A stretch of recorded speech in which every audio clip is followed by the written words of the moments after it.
Assalamualaikum warahmatullahi wabarakatuh. Apa kabar Anda hari ini? Hari ini kita akan speak up dengan mahasiswa Universitas Muhammadiyah Mamuju, kelas teori pengambilan keputusan. Tema pada hari ini adalah tips dan triks membuat keputusan yang cepat dan tepat meskipun dalam kondisi yang pasti maupun dalam kondisi yang tidak pasti atau dalam kondisi yang beresiko sekalipun. Para pemimpin atau manajer sebuah organisasi, para pembuat keputusan akan selalu diminta untuk menunjukkan performa terbaik dalam perumusan keputusan dalam kondisi pasti maupun yang tidak pasti.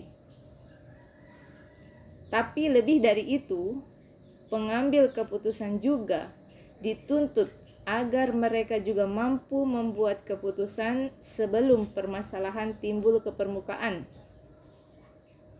Bila pengambilan keputusan baru dirumuskan karena terdapat masalah yang timbul, bisa dikatakan bahwa sesungguhnya kita, Anda, atau semua pemimpin atau manajer belum bisa merumuskan keputusan yang terbaik.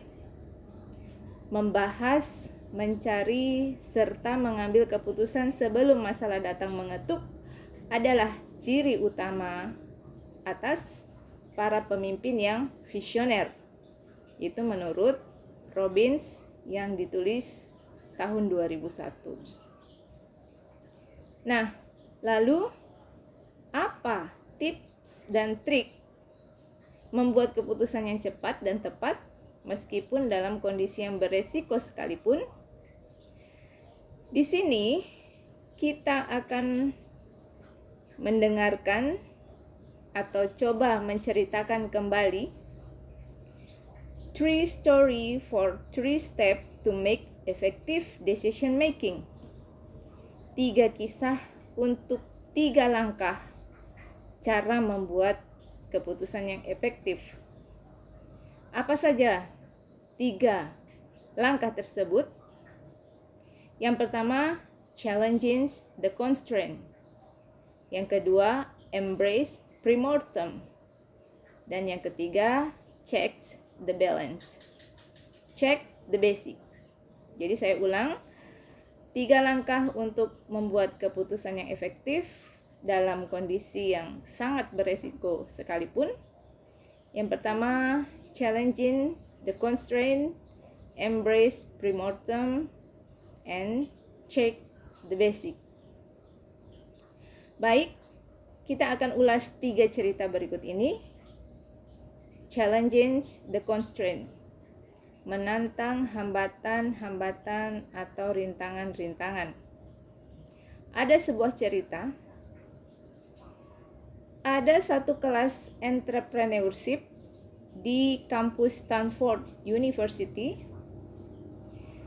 Mereka diberikan tugas oleh dosennya, dan sang dosen membagi seluruh jumlah mahasiswa di kelas tersebut dalam 10 tim atau 10 kelompok. Masing-masing kelompok diberikan uang $5 dalam amplop. Tugas mereka adalah menggunakan $5 tersebut untuk membiayai proyek kewirausahaan mereka. Yang kedua, mereka harus menghasilkan lebih dari $5 dalam waktu 7 hari saja. Yang ketiga, hari ke-7 finalisasi, mereka harus mempresentasikan apa yang telah mereka perbuat dengan $5 dalam amplop tersebut. Tentu di sini kita semua sangat penasaran apa yang akan dilakukan oleh satu tim pemenang. Ternyata tim pemenang tidak menggunakan sama sekali $5 dalam amplop tersebut untuk membiayai proyek baru mereka. Justru mereka menghasilkan lebih dari $5 meskipun mereka tidak sama sekali menggunakan $5 tersebut. Apa yang mereka lakukan? Mereka membuat suatu materi dengan tema cara tepat menghasilkan banyak uang dalam waktu 7 hari. Nah, mengapa mereka bisa menghasilkan banyak uang dengan hanya membuat materi tersebut? Ternyata mereka menjual materi ini kepada seluruh kelompok, kepada 9 kelompok yang lainnya. Dan 9 kelompok yang lainnya itu sangat penasaran apa isi materi dalam proposal mereka. Tentu mereka akan membelinya. Ada yang alasan untuk membandingkan, ada yang dengan alasan membeli dengan alasan penasaran. Namun bukan hanya tim satu kelas saja yang membeli. Ternyata pemilik kantin di kampus mereka, pedagang-pedagang kaki lima di sekitar kampus mereka juga tertarik untuk membeli materi presentasi mereka. Dan ketika ditanya mengapa mereka menjual materi tersebut, mereka mengatakan bahwa kita semua memiliki waktu yang sama untuk menghasilkan sesuatu yang lebih dari $5 dalam amplop. Dan tentu kita semua akan menghasilkan sesuatu yang berbeda-beda. Tetapi tujuan kita adalah kita harus menghasilkan lebih dari $5 dalam amplop. Sebenarnya tantangan atau hambatan yang sebenarnya bukan $5 dalam amplop. Itu bukan batasan untuk menghasilkan sesuatu inovasi. Justru tekanan yang sebenarnya, batasan yang sebenarnya adalah hari ke-7 ketika kita harus mempresentasikan materi apa yang menjadi blueprint dari proyek kita. Tentu saja tantangan, hambatan, rintangan yang sebenarnya di hari ke-7 dengan keharusan presentasi membuat tim pemenang menghasilkan sebuah keputusan yang efektif. Dengan tantangan, dengan hambatan, mereka mencoba keluar dari batasan-batasan. Batasan $5 dalam amplop. Rintangan yang sebenarnya adalah hari ke-7 presentasi. Dan terbukti materi presentasi mereka dibeli oleh banyak orang. Bukan hanya tim dari kelas yang sama, tetapi orang-orang yang ingin menghasilkan uang dengan cepat dalam jangka waktu 7 hari. Tentu ini sesuatu hal yang menarik. Pemikiran mereka keluar dari batasan, out of the box. Mereka kreatif, inovatif. Mereka bisa membuat keputusan bahwa hari ke-7 mereka harus menghasilkan yang terbaik. Dan inilah hasilnya, $5 dalam amplop. Itu kisah challenging the constraint, menantang batasan, menantang hambatan atau rintangan.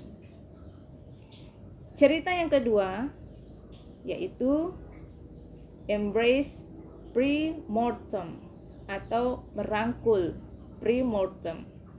Bukan membelakangi, bukan menghindari, tapi merangkul, melaksanakan pre-mortem. Nah, pre-mortem memiliki kisah yang sangat dominan. Kisah ini akan saya ceritakan. Pada masa kolonial, Inggris sangat prihatin dengan kondisi di India dengan populasi kobra yang sangat tinggi yang setiap harinya bisa membunuh masyarakat di India. Pemerintah Inggris kemudian berinisiatif untuk membuat program siapapun yang bisa membunuh satu kobra, maka dia akan mendapatkan hadiah.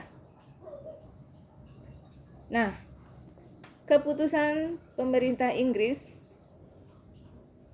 dalam memberikan hadiah bagi siapapun yang bisa membunuh ular kobra berbisa di India dikenal dengan Cobra Effect.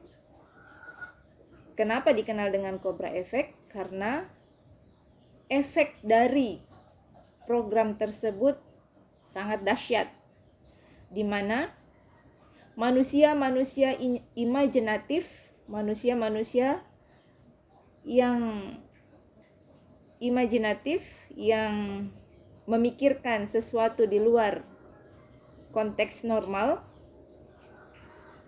membayangkan sesuatu tanpa memikirkan efek lainnya, mereka mencoba mengembangbiakkan kobra, beternak kobra besar-besaran untuk mendapatkan hadiah dari pemerintah Inggris yang besar.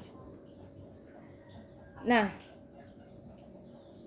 kemudian akibat manusia-manusia yang imajinatif ini, pemerintah Inggris tentu merasa bahwa program ini sudah tidak layak atau program ini gagal, di mana mereka justru melahirkan suatu kondisi di luar yang mereka pikirkan. Tadinya pemerintah Inggris mau membasmi ular-ular kobra yang banyak menelan korban setiap harinya dengan cara memberikan hadiah, tetapi manusia-manusia imajinatif ini justru memanfaatkan kondisi tersebut. Nah, kondisi yang buruk ini membuat pemerintah Inggris membatalkan program berhadiah tersebut. Dan kita bisa tahu efeknya, populasi kobra di India pada saat itu sangat tidak terkendali. Nah, di sini bisa kita ambil kesimpulan bahwa sebelum kita memutuskan untuk memilih hal yang paling efektif atau yang paling sering kita bayangkan, kadang tidak optimal untuk sebagian manusia lainnya.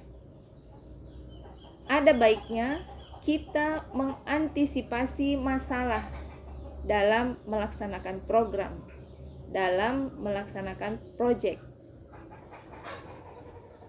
Inilah gunanya kita merangkul pre-mortem. Proyek pre-mortem adalah tahap di mana penyelenggara proyek atau program membayangkan atau memperkirakan kemungkinan yang akan terjadi ketika proyek atau program tersebut berlangsung. Dengan begitu, kita bisa mengantisipasi jika ada hal buruk yang terjadi. Seperti yang dilansir dalam Harvard Business Review, Membayangkan kemungkinan yang bisa terjadi ketika suatu proyek atau program dilangsungkan dapat meningkatkan kemampuan mengidentifikasi risiko dan permasalahan sebanyak 30%. Dalam proses ini, semua anggota tim sebuah proyek atau program harus bisa berasumsi apa saja resiko-resiko yang memiliki kemungkinan terjadi saat eksekusi berlangsung. Kemudian, manajer atau pemimpin program juga menanyakan apa saja yang bisa menyebabkan serta apa saja hal yang bisa dilakukan untuk menanggulangi masalah atau kegagalan tersebut. Nah, pre-mortem tentu bisa dilakukan dengan cara pembahasan selama 90 menit atau selama yang dibutuhkan sebelum proyek atau program tersebut dirumuskan. Kita bisa menyebutnya project pre-mortem, yang merupakan proses yang bisa membantu tim menemukan celah masalah yang mungkin tidak dapat teridentifikasi dengan metode lain, misalnya risk analysis atau analisis resiko. Mengutip Charles Stone, project pre-mortem adalah metode yang bisa meningkatkan kemungkinan sukses suatu program, membayangkan dan memperkirakan risiko dengan metode hipotesis ini dapat melengkapi metode analisis lainnya. Dengan begitu, masalah yang mungkin tidak teridentifikasi sebelumnya bisa terlihat dengan melakukan pre-mortem. Nah, seorang pemimpin atau manajer yang melakukan proyek berdasarkan pre-mortem disebut project manager. Nah, project manager ini melakukan 4 tahap dalam pre-mortem. Yang pertama, persiapan. Yang kedua, pembahasan masalah. Yang ketiga, penyampaian alasan. Dan yang keempat, review. Kita sudah membahas 2 cerita untuk 2 langkah dalam pengambilan keputusan yang efektif. Langkah yang ketiga yaitu check the details atau check the basic. Silahkan periksa hal-hal mendasar. Periksa kembali hal-hal kecil sebelum hal-hal kecil tersebut yang dapat menyebabkan kegagalan Anda. Contoh kecil, ketika mahasiswa sedang membuat skripsi untuk penyelesaian studinya, mahasiswa ada baiknya selalu mengecek mekanisme penulisan, azas penulisan, metode penulisan secara detail. Bahkan ukuran lambang dalam sampul skripsi, susunan judul dalam sampul skripsi, spasi, kutipan, ya, bisa menggunakan pengecekan plagiasi atau Turnitin, atau bisa menggunakan pengecekan pustaka. Itu dapat menghindari permasalahan-permasalahan dalam proyek penyelesaian skripsi Anda. Bayangkan jika kita sudah menyelesaikan dari awal sampai akhir proyek skripsi kita. Kita sudah menyelesaikan bab 1 sampai bab 7 dalam skripsi kita. Kemudian hanya karena spasi, hanya karena plagiasi, atau hanya karena kutipan-kutipan yang tidak ada di daftar pustaka, itu menurunkan kredibilitas atau integritas dari skripsi kita atau karya ilmiah kita. Kesuksesan bisa ditempuh dengan langkah ketiga, membuat keputusan yang tepat